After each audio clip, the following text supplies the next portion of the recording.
Jones. It's such an honor to have you with us tonight in Iowa. And as Joseph Jones just said, we have more than 2,500 people watching tonight. We are thrilled that actually about 80% of those folks are in Iowa tonight. More than half the county is represented here. And so this is an Iowa conversation. Your 7th grade social studies teacher, Denny McCabe, is here. And I'm also bringing you positive vibes and a shout out to Waterloo from Matthew Gilbert and Sharina Salas. So it's just a thrill to welcome you tonight. Thank you for being here. So, I can't hear. Oop. I'm muted. Unmuted, you know, excellent. If one person doesn't speak on mute, we've not established a Zoom talk, so I've gotten that over with. That is true. I'll be next. So, Nicole, you are joining us from just having spent about an hour and a half with Iowa youth at the Youth Changemaker Town Hall. And I'm wondering if we could start with you sharing a little bit about what you found most meaningful and important about that dialogue, what kinds of questions that these young folks wanted to know, and what you most wanted them to know. And I'm also wondering if you being an Iowan yourself, I don't know if you identify as an Iowan, but you being an Iowan, if there was a particular way that dialogue felt to you. Yeah, I definitely identify as an Iowan. I have Waterloo tattooed on my wrist. Always remind me where I came from, where I come from, and all of my family is still in Waterloo. I was actually just in Waterloo a few weeks ago. So I definitely identify that way, and Waterloo is what made me.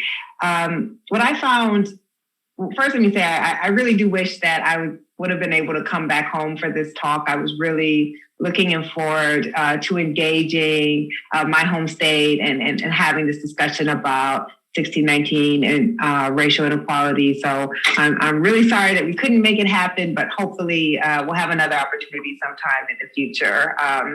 I really do care deeply about my state.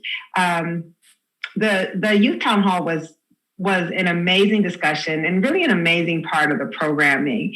Not enough times do I get a chance to actually talk with high school students. And I think what was, as I was telling you, so impressed with the 2 young ladies who were excellent ambassadors for their schools and their communities and their states. Their questions were so thoughtful, so well put together. And they also had an amazing confidence that I think I was still trying to grow at that age. So it speaks very well about both them and their communities.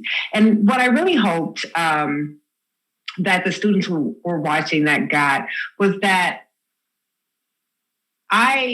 what put me on the path to becoming a journalist, to studying history, to eventually creating the 1619 Project all happened in high school. It was in high school that I joined my high school newspaper so that I could tell stories about Black kids like me who were being bused into white schools where we didn't feel like we belonged. It was in high school that I met Mr. Ray Dow, who taught our 1 semester African American Studies elective and put the book in my hand that taught me the date 1619. He was the one who also encouraged me to join my high school newspaper. So, you know, we were often taught that what happens in that life, that we don't have power, that other people are kind of controlling our destiny in high school, that what we learn in high school may not be that useful in our lives later on. And I hope what they got from that is that that's not true, that high school students, that youth are tremendously powerful, and that they understand things about the world that we should respect. And I didn't get this question, though I always get this question where usually youth are asking me to tell them what should they do to address the problems of our country. And my answer always back to them is to say, if we were going to fix this, we would have fixed it by now. And you don't need us to tell you what to do, that youth already have the power. And when you study the civil rights movement, you understand that it was high school students and college students who were leading those movements. And certainly those will be the students that will help us to build the country that we're all striving to build. Thank you for that. So I wonder if you would tell us a little bit about your reporting and your award-winning work even prior to the 1619 Project. Specifically, I'm wondering if there's a way you can trace some of the genealogies there, your interest and your work on segregation and desegregation in schooling and the other reporting that you've been committed to for so long. What kind of through lines would you sort of mark from your early work as a journalist to now this just breathtaking project that you have brought into the public discourse? Yeah, absolutely.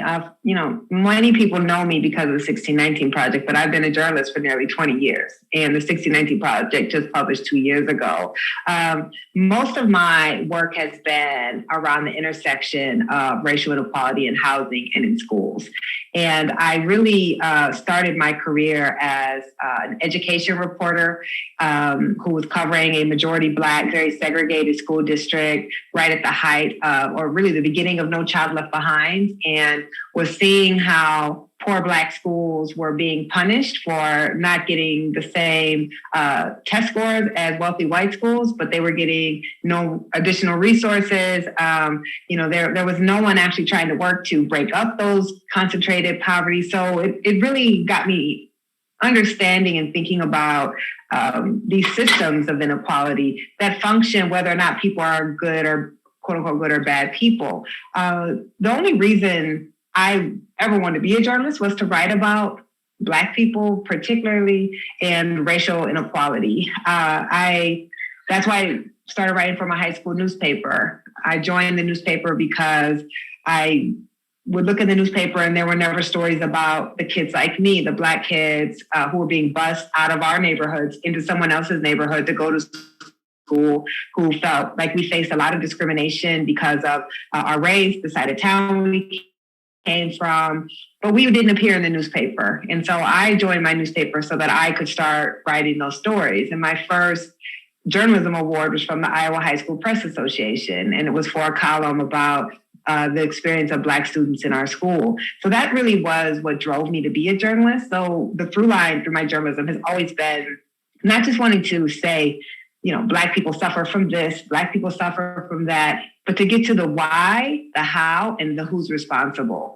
I wanted to show that you could treat racial inequality as an investigative beat, that we're so often, the way that we think about these things is they're either a legacy of the past or they're kind of incidental, but not that there are people today who are making decisions, who are driving policy leads to the racial inequality, and that is part of this long historical lineage. So that has really been the centerpiece of my work when I was just a beat reporter. And then when I moved to New York City and started doing investigative reporting, my big pieces were on how the federal government never enforced the Fair Housing Act, how schools are resegregating all across the South, how in many places in the North, schools never integrated. That really has been what most of my work has been on. But in some ways, it's all been building towards 1619. I've been studying and thinking about the arguments of 1619, since I was a college student. And I used to always joke with my editors that eventually my stories were going to get back to 1619. I always put a lot of history in them, but I never was able to get all the way back until 1619. And then the anniversary came and I had this opportunity. I think I can hear in that. You just said the why, the how, and the who's responsible around housing and segregation. And then I'm thinking the 1619 Project, the why, the how, the who's responsible. I mean, I hear that framework in what you share there. Absolutely. And it's also showing, the past, we as Americans believe the past is important in the ways we want it to be important. So we clearly believe the Declaration of Independence is important. We clearly think that the Constitution still shapes our society, that our founding ideas still shape our society. But when it comes to slavery and its legacy, we really want to pretend that at emancipation, slavery no longer had an impact on our country. And my work has really been about trying to show that history matters. That history clearly impacts our society, whether we acknowledge that history or not. And we can't understand any of these institutions in our society without grappling with the legacy of racial inequality, but also the decisions that people and institutions make right now. And that's really what I've tried to show. The 1619 Project was just the most comprehensive effort at that. I wonder, were there one or two particular aspects that ended up being shared in the 1619 Project, or maybe even one or two specific stories as you really kind of mapped into that part of the through line of your work that when you came upon them most surprised you, or you sort of found yourself thinking, oh my gosh, this piece of the story, our shared American history, must be told and in this way because, one or two things that just were really like, almost you thought you might have, maybe surprised you hadn't even yourself even run into them before. Yeah, I mean, I would say the kind of most surprising fact that I did not know before, despite a degree in African American studies, despite reading voraciously on Black history, is also the most contested fact in my opening essay for the 1619 Project, which is the role that slavery played in the American Revolution. I'm working on an essay about this right now, which about the making of national memory and how we all come to kind of have a collective understanding of our country and particularly our founding mythology, and how even those of us who have been very skeptical of these these nationalistic narratives, I had never given a lot of thought about the role of slavery in the American Revolution, even as I knew so many of our founders were enslavers, even as I knew the person who wrote the Declaration and the person who wrote the Constitution and the person who wrote the Bill of Rights and our first 10 of our first 12 presidents were enslavers. I didn't make the connection that slavery could actually be a motivating factor in why some colonists decided that they wanted to join the revolution.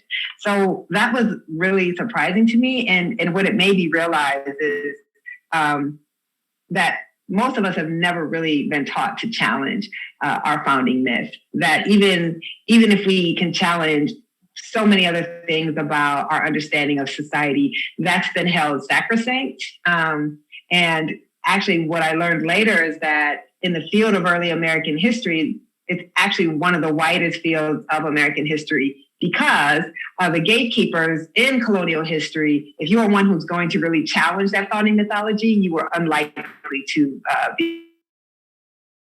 rise in your profession. So that fact was very surprising, which then makes you realize how naive I was to just kind of publish that fact in my essay without providing all of the evidence to back that fact up. And of course, then it has been one of the parts of my essay that has been the most argued. And I think the other part is I knew when I pitched the project that I was going to write an essay on democracy and the role that Black people played in what I argue the most democratizing force in American culture. But I still didn't understand the depth of how true that was. That, we're taught to think about Black people in a lot of ways. What we're not taught to think about is that from the time of the revolution, they have actually been the force that has been moving for the expansion of rights for all people, not just Black Americans, the expansion of the franchise, the idea of equality before the law, the constitutional protections that come during the Reconstruction amendments, that Black people have been the most democratizing and ardent believers in our founding ideals of any group of people in this country. I had never made that connection before. And once I made it, even for myself, it transformed my understanding of the role Black Americans have played. As you know, we're always taught that Black people help build some wealth through our brute labor. We're not taught our democracy through our resistance. Wow. This makes me think about, naming the difference between myth and history. Like, what would it look like if the whole American story with Black Americans at the center of it were told as our shared American history? What kind of myths might that sort of re-enshrine in our collective consciousness, and like how different our democracy would be? That's sort of one sort of visionary possibility it seems like you're bringing to fruition here. And I wonder if you think, how you might think about the connection between that myth and history disparity, how that lines up with some of the unfortunately, those of us that follow you know that you've experienced incredible, not only personal harassment and attacks, but politically, all of these attempts to subvert, including, unfortunately, you would be willing to talk a little bit about what it's been like to sort of navigate that while also navigating a pandemic, insurrection, a contended presidential election, voter suppression, personally and also professionally as a historian and a journalist. Yeah, so I'll answer the second part of that first, which is it really has depended on the day. Some days I feel very strong in the face of the attacks and criticisms, and in other days I feel very weak. I've been on a Twitter sabbatical just because the level of harassment started to get too much, and that's actually been very good for my mental health to just kind of pull back. So yeah, it really depended on the day, and I think a lot of times. What I realized and what later was actually confirmed by the Columbia Journalism Review was that a lot of the attacks were coordinated, both through right-wing media and clearly with politicians. And once I had, so part of it was me thinking like, am I crazy? Like, it published a year and a half ago. How am I still seeing articles attacking me and the project? There was an effort to have my Pulitzer revoked. I mean, I don't, it was far outside of anything that I could have expected from this project. But what I'll say is, what I also understand is that this fight is about power, that it's never been about historical accuracy. History, as we commonly understand it, has never been about this is what happened on this date and this is who did it. It's been about a selection of facts to create a common understanding that often is geared towards affirming this idea of American exceptionalism. And that's about power. My 1619 Project challenged the power of who gets to determine our national narrative, who gets to decide how we think about our country. And so I had to be, taken down a notch for kind of having the audacity to do that in an institution like the New York Times. So in some ways, while it was, like I said, there are some really hard days. There are some days where you feel very alone because the people who are on your side are not going to engage in the kind of ugly public rhetoric as the people who aren't on your side. But I also felt really a deep sense of pride that this idea, the ideas put forth in this project could be so frightening to powerful people that they would feel the need to sustain such attacks against it. That legislators in my own state would try to prohibit the teaching of a work of journalism. The 1619 Project has been mentioned in both of Donald Trump's impeachment trials. I don't even understand that. It had absolutely nothing to do with his impeachment, but it's now in the record of the impeachment. Speaks to the power battle that our larger society is going over, which are who are the real Americans, whose stories matter, who are legitimate heirs to this country and its ideals. And I'm actually very proud that I'm unsettling so many powerful people's understanding and the power that they've had over that.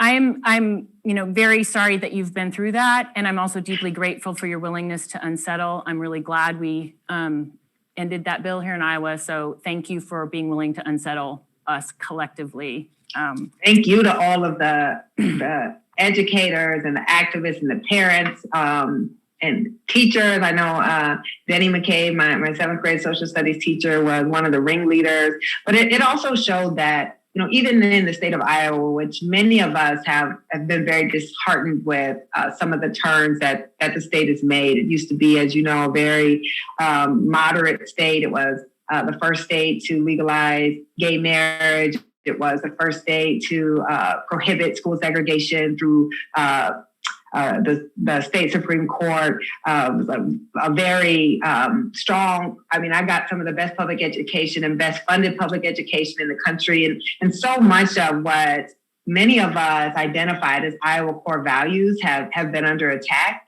But to see Iowans really rise up against a bill like this and squash it gave me just the tiniest gleam of hope that maybe we can see the state going back to what I consider to be its center.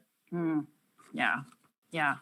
I want to actually ask you a question about that word hope. I know I shouldn't even have used it. Well, I mean, I'm gonna read to you from the I'm gonna read to you from a bit of the intro to the New York Times Magazine, the sort of preface into the 1619 Project. So I'm now quoting from that opening intro. American history cannot be told truthfully without a clear vision of how inhuman and immoral the treatment of Black Americans has been. By acknowledging this shameful history, by trying hard to understand its powerful influence on the present, perhaps we can prepare ourselves for a more just future. That is the hope of this project. And when I read that, and as I've read that, some phrases come to my mind and to my heart, as a white American in particular, phrases that include things like repair and reparative justice, collective healing for Black people, surely, but also for white Americans as well, reparations, the fact that our freedom is bound up with one another. I wonder if those phrases ring for you relative to the notion of hope, but connected to a truth telling that you're offering to us, or how you would sort of describe kind of energetically where you're finding the most sort of movement and mobilization relative to this idea that if we tell the truth, we actually might find our way closer towards something like collective freedom. Yeah, that's such a great question. And I mean, I've said this many times. I personally am not a hopeful person. I don't find that to be personally a useful emotion. You don't study history the way that I do in the history and experiences of Black Americans. And personally, for me to come away hopeful. And yet, my friends and other people tell me that my work is hopeful, that despite me not feeling personally hopeful, that my work is hopeful because how could you, the very act of believing that we have to tell these stories, and that if we tell these stories, you might be able to change people's minds is an act of hope, right? So I do think that, I don't think America will ever make right what it's done. But I know for a fact it will never make right if we don't acknowledge what's been done. And that acknowledgement, that owning up is the first step for any type of repair. We all know this in our personal lives, right? We get in an argument, someone does something wrong to us. We're not okay if the person comes the next day and just acts like nothing happened, right? We have to discuss what happened. We have to try to fix what happened. And then we can start to try to have that reconciliation. But what America has wanted is what Dr. King called, right, a negative peace. We want peace without justice. We want to just say, let's not hold on to that bad stuff that happened in the past, even as that bad stuff is shaping the present. And that bad stuff impacts our society, whether or not we acknowledge it. So we don't have to talk about slavery. We don't have to talk about the 100 years of racial terrorism and apartheid that followed. We don't have to talk about all of the discrimination that followed the end of legal discrimination. But whether we talk about it or not, we can look across our society and see its impacts, that Black people and Native people are at the bottom of everything that we can measure, every indicator of well-being, from health, life expectancy, housing, education, wealth.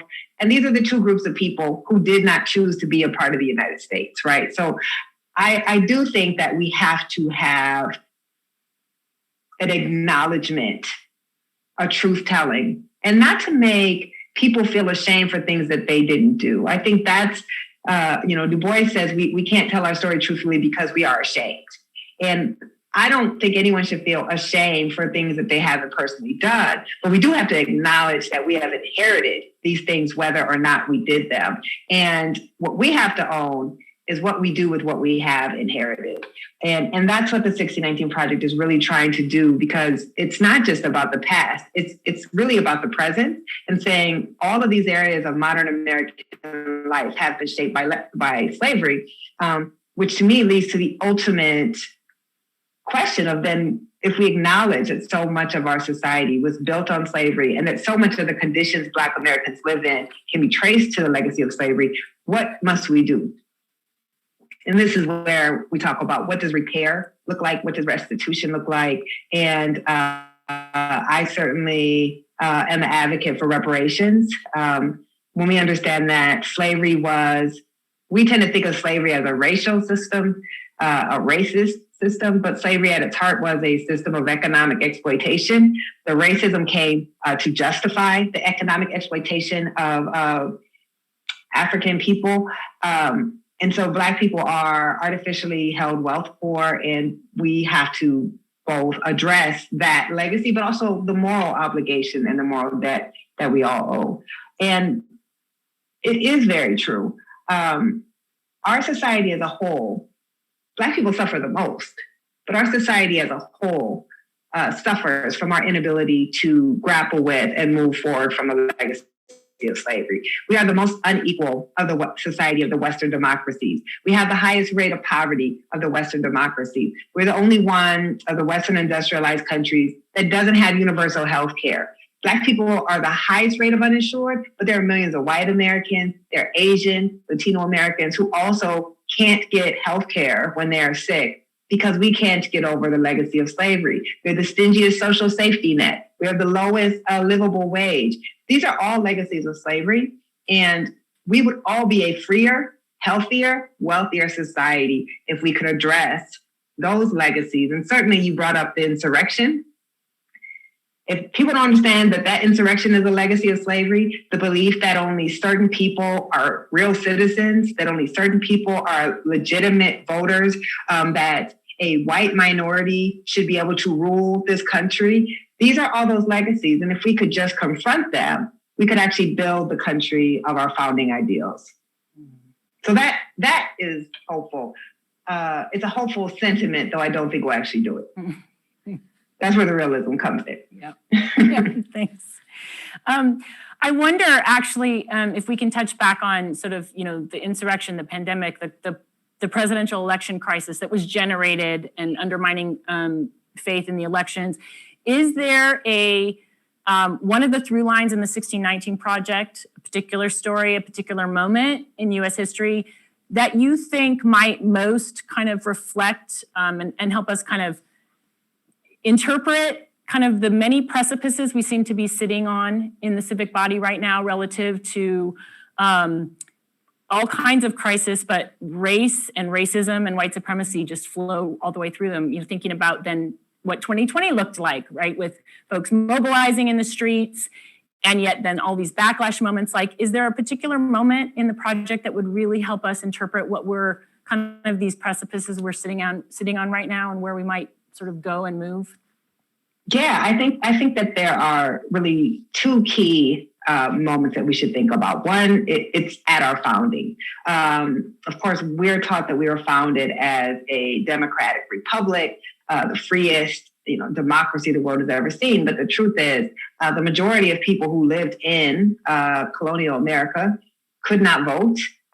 We were not a democratic society. Women couldn't vote. Many white people who didn't own land could not vote. Black people could not vote, and indigenous people weren't considered citizens, so they also could not vote. So we weren't actually founded on a country that believed all citizens should vote. And in fact, the Electoral College comes about out of the belief that you can't trust citizens to determine an election. You need a college of elites who will ultimately decide who wins the presidency. So that all comes out, the idea of republicanism comes out of Virginia, because they understood that white elite would actually be the ones who were exercising the franchise, because the majority of the poor population in Virginia were enslaved people who could never vote. How does that help us understand the insurrection? Well, when you look at research on this and polling, it shows that white Americans' belief in democracy declines if they think that people of color are gaining a majority. So they don't actually, large numbers of white Americans don't actually believe in democracy. They don't think that a multiracial group of people should elect our governance. They believe that this is a country where white people should determine who is elected to the highest office. That's how you get the insurrection, is this sense that a multiracial party puts Biden in office and they are illegitimate voters. As we all sat and waited for Black people in Black cities to determine the election, thanks to the Electoral College. So Philadelphia, Detroit, Milwaukee, Atlanta, these cities that we have disparaged, we're waiting for Black people to save democracy. And when they do, then we have this whole effort to overturn those votes, to overthrow a democratic election. That all begins at our founding. And the second moment would be the Reconstruction era, where after the end of slavery, that many people consider it to be our second founding. It's this brief moment where we actually have we flirt with living up to our founding ideals of being a multiracial democracy. You see Black people and biracial governance occurring all across the South, the first Black people serving in elected office from the local level to the Senate. But it lasts 12 years. So we see this forward progress, we see multiracial governance, and it is broken by white elite pandering to poor white people and dividing poor white people away from their natural allies, which are other poor people who are also Black. Well, this is what we also saw, right? During the election is there were a lot of rich white people in the insurrection for sure, because poor white people couldn't get on planes and rent hotel rooms to, lead an insurrection. But this idea of dividing, of having white voters vote against their own economic interests, vote with a party that's against their own economic interests. That divide and conquer begins during colonial times, is reinforced after the end of Reconstruction, and we're still grappling with that now. When people say, well, why do poor white people vote against their interests?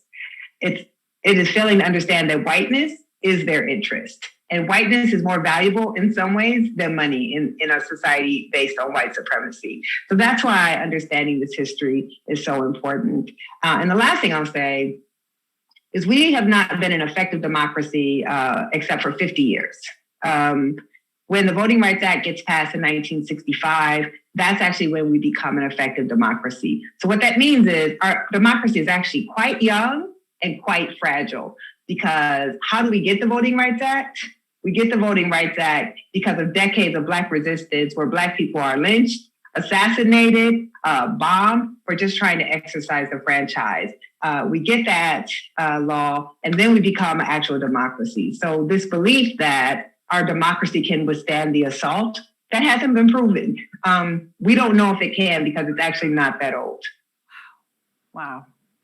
Sorry, I know my answers are really long, just like my writing, but I have lots of thoughts on things. We want to hear all of your thoughts. No, thank you. I mean, and that's back to the Black people have been the democratizing force in U.S. American life. If we think about 1965 is when democracy really started after all that resistance and struggle and anti-Black violence of the civil rights era.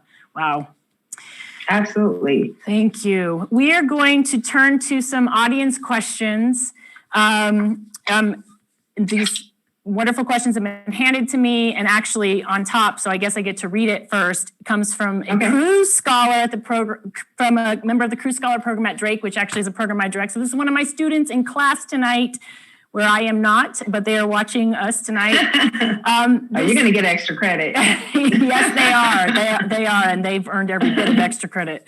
How do we, as people of color students, educate white students without feeling like we owe them an education?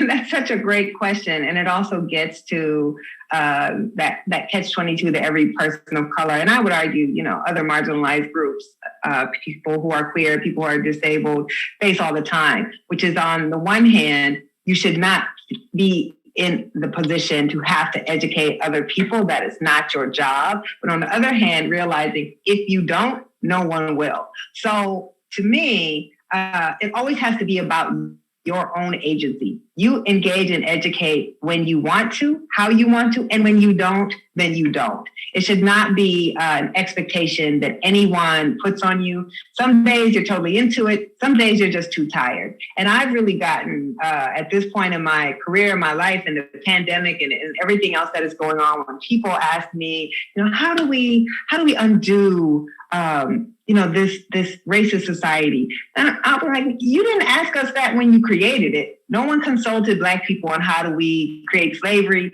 How do we create segregation? So if you could figure out how to create it, you can figure out how to undo it. And you don't have to actually tax us with telling you what you kind of can figure out on your own. And then, of course, we'll tell you and you won't do what we say anyway. So I think it really has to be about your own agency and you not feeling that other people can force you to teach when you don't want to. But sometimes you're going to feel that this is what you have to do because there's no one else there to do it. So I just think it should always be about your own choice. Thanks for that. How could Iowa make itself a destination for young people to move to? Do you see anything in the way of race relations, equality measures, or progressive attitudes that would draw not only young people, but Black, Indigenous, people of color to Iowa, BIPOC people to Iowa? Man, that's going to be hard to ask. I'm not going to lie. I knew since I was in high school that as soon as I graduated, I was getting the hell out of Iowa.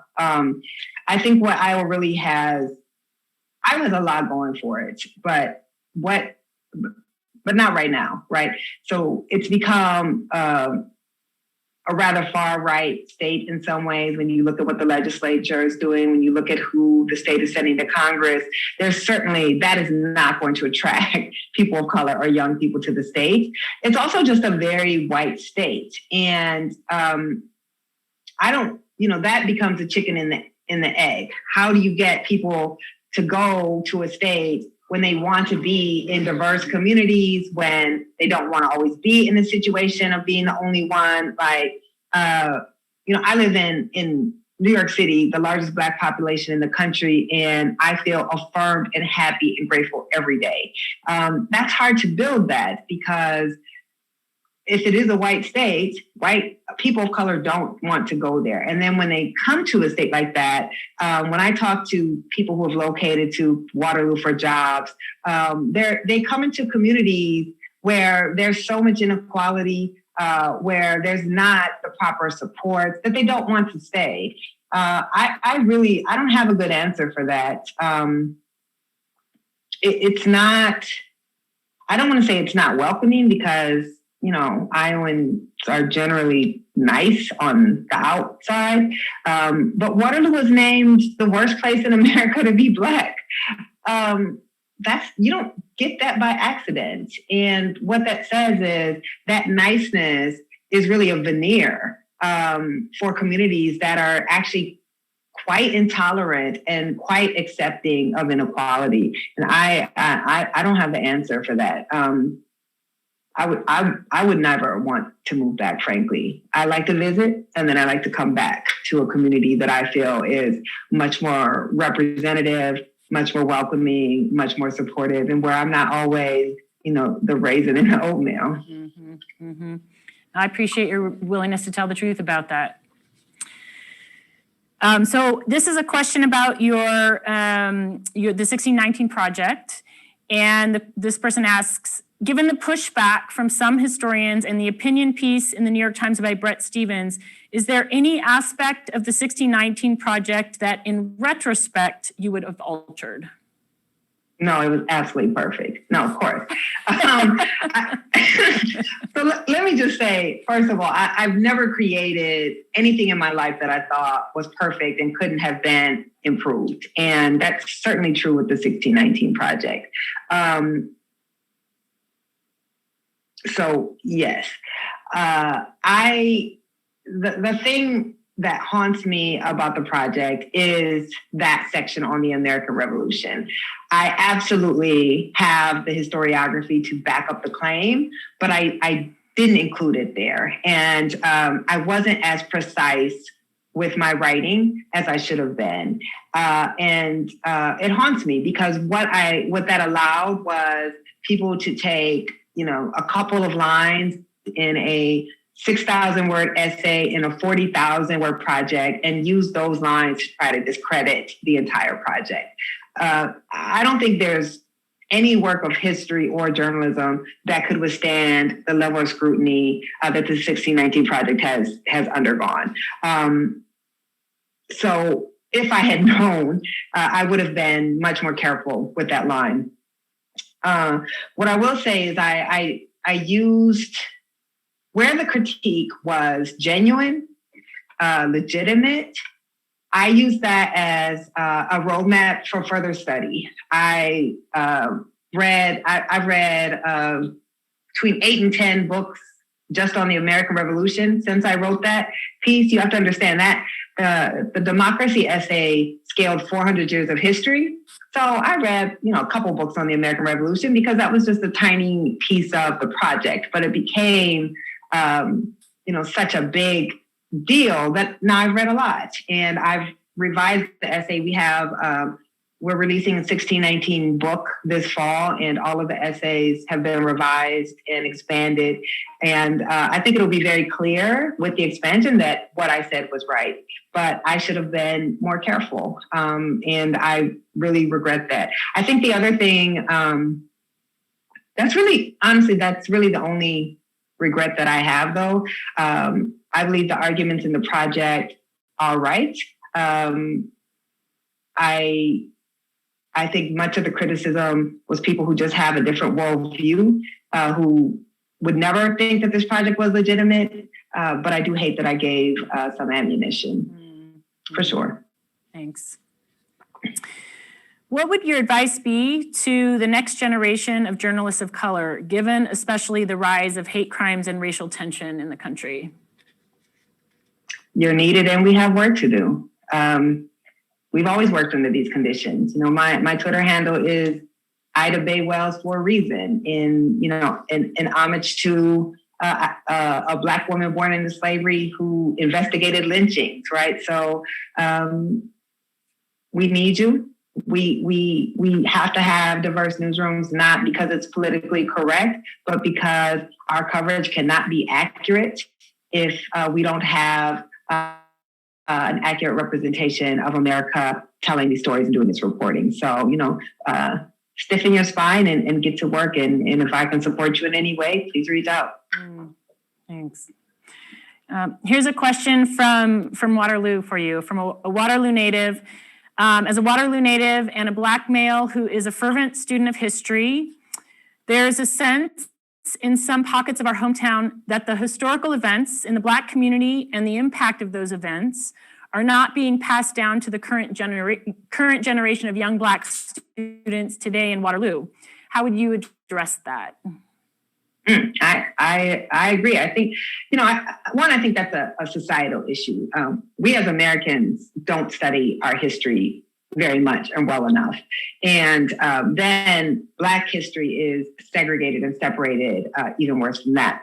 But what I know is I think for the first time in, I'm not sure, at least 15 years, Waterloo Public Schools are offering African American Studies again. So I think that's great because it gives our children the opportunity to have the same experience I had in African American studies, which is it opened and transformed my whole understanding of our country and of myself, and led me to study African American studies in college and ultimately create the 1619 Project. And I know the 1619 Project is also being taught at both of the high schools and possibly some of the middle schools. So I think that is what we have to do. We have to advocate. I personally don't think it should be an elective. I think it should be a required course. I don't think you should be able to opt in to learning about Black history and Black contributions, because you can't understand America without understanding them. So I think there should be organizing around making it a required course and a year-long course. Mm-hmm. And then, we can't depend on schools to teach our kids either.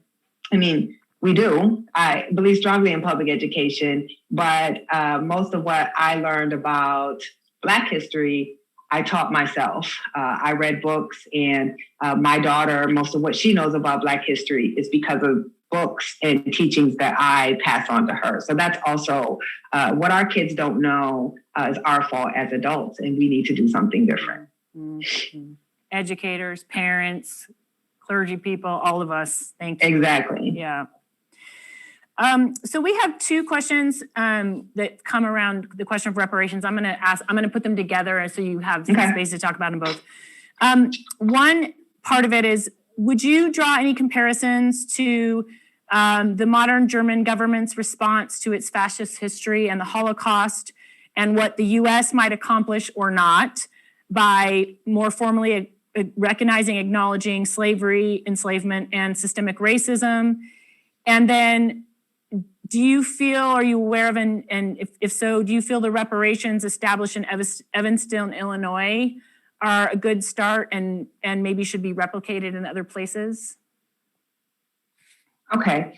So I think that there are some parallels that can be drawn between what happened in Germany following the Holocaust, but it's not a great comparison. I think the lesson I actually take the most from what happened in Germany after the Holocaust is that the way we kind of think about it now is, after the war ended, Germany felt really bad and decided to pay reparations, but really it was a long, decades-long legal battle to force Germany to pay reparations. So I think that should give us hope that if you keep fighting this battle, it may not happen easily. Clearly, it's not going to happen overnight. Slavery ended 150 years ago, but that even governments who were opposed can be convinced to do the right thing if you have sustained efforts around that.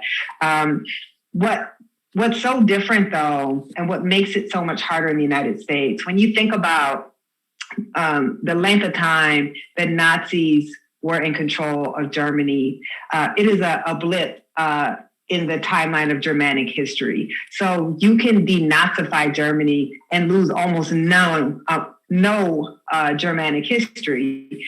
You can't do that in the United States. If we were to try to purge the remnants of slavery from our society, we couldn't honor 10 of our first 12 presidents. We couldn't honor the drafter of the Declaration. We couldn't honor the drafter of our Constitution. We couldn't honor George Washington. We couldn't honor many of the people at our universities, banks, industry.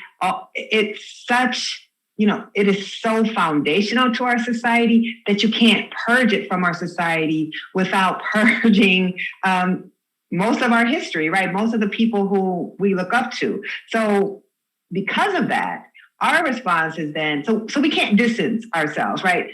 Germans can say, this wasn't who we were as German people, because all the 500 or however many years of Germanic history before us, that's who we are. At our founding, we were a slaveocracy. Everything about our society was shaped by that. And so you can't cut the rot out. And so what we've instead chosen to do is bury it, not deal with it, downplay it, because we can't really grapple with what that means to actually have been founded on slavery. That's what makes it so hard. I think, what happened in Evanston is not really reparations to me. I think it is great to see a city saying, we perpetrated these injustices against Black Americans, and we are going to try to address that some way. But it's really not a true reparations program. So should it be replicated? I mean, sure, any community that wants to try to address racial inequality, I'm for it. But when I argue for reparations, reparations to me has to be financial cash payments strictly to the descendants of American slavery. And if that is not what a community is doing, I don't think it's really pure reparations. And my argument is, a whole bunch of institutions owe reparations, really, corporations, universities, cities, states. But my main argument is for the federal government. And I believe it should come in the form of cash payment. Thanks. Can I just follow up on the first part of your response around the what you described in terms of, the U.S. situation relative to thinking about reparations relative to our founding history in contrast to Germany? I feel like what I hear you saying is really we need to really generate and build really a fundamentally new model, maybe one that's not even been tried or visioned or imagined yet. Is that how you think about it? Or do you have any glimmers of what that model might look like? Yeah, absolutely. So the sad fact is, chattel slavery, the transatlantic slave trade was unlike any form of slavery in the history of the world.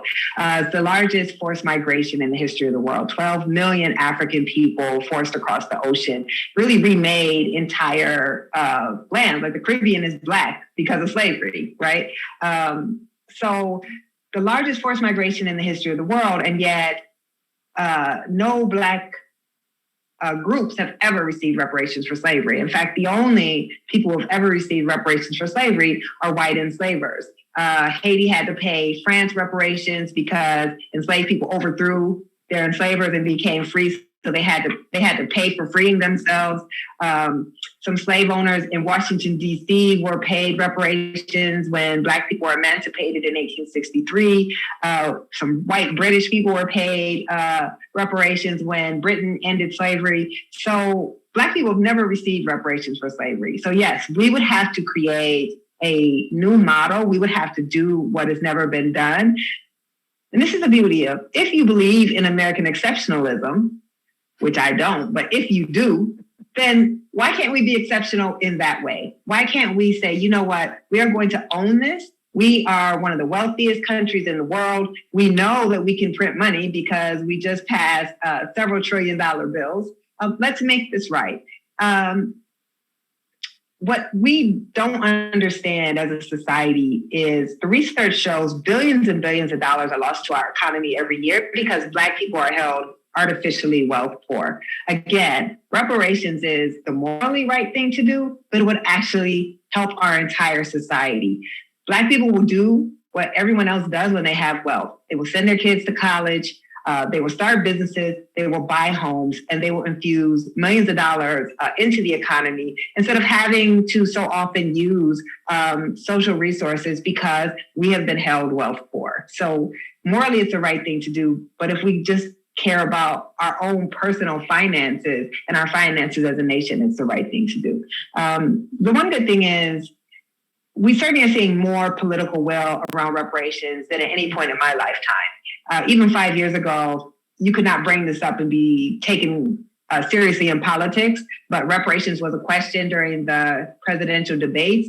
You had candidates who openly said that they were for reparations. So we're at a moment where it seems more possible than ever before.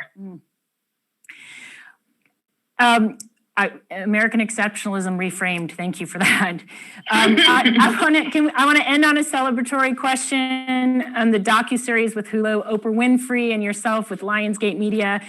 Is there anything specific you would share with us about what you're looking forward to about bringing the 1619 Project into a docuseries and what it's going to add to this already breathtaking body of work?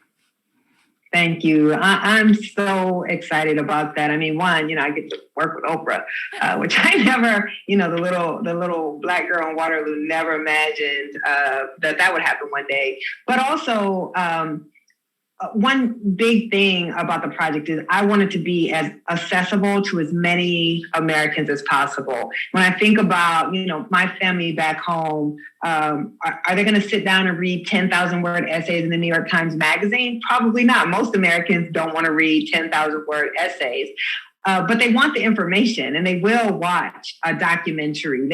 They are thirsty for this information. We just have to give it to Americans in as many ways as possible. So I'm just very excited to have the ideas and the message and the history and the reckoning of the 1619 Project in a different format. And we're going to tell some familiar stories that were in the original project, and we're going to tell some new stories. And I'm really excited about that. Oh my gosh. Well, congratulations. Nikole Hannah-Jones, thank you so much for sharing your brilliance, your scholarships, your courage with us, and for sharing this evening with us in Iowa. We're so grateful to you. Thank you. And thank you for your wonderful questions. I really enjoyed it tonight. Thanks. And thank you to the ASL interpreters. I know it's hard work. I know I talk a lot, and I really appreciate the work you guys did. Be well. All right. Bye. Thank you, Nikole and Jennifer, for that incredible conversation. And thank you to everyone who joined us tonight. I hope you've learned as much as I have, and that you'll continue to seek out ideas and perspectives that might be different from your own, that you'll continue to engage in civil discourse with your neighbors and community members, those who think like you and those who don't, and that you'll stay involved and active participants in the policymaking process. Please look for more Harkin Institute programming and publications in the coming months. If you would like to support the Harkin Institute and our work financially, this is the perfect time. Drake University is currently hosting a 24-hour giving campaign. You can go to our website, harkininstitute.org, to give, and your donation will be matched up to $2,500. On behalf of everyone at the Harkin Institute and all of our partners, thank you. Have a great evening and stay safe.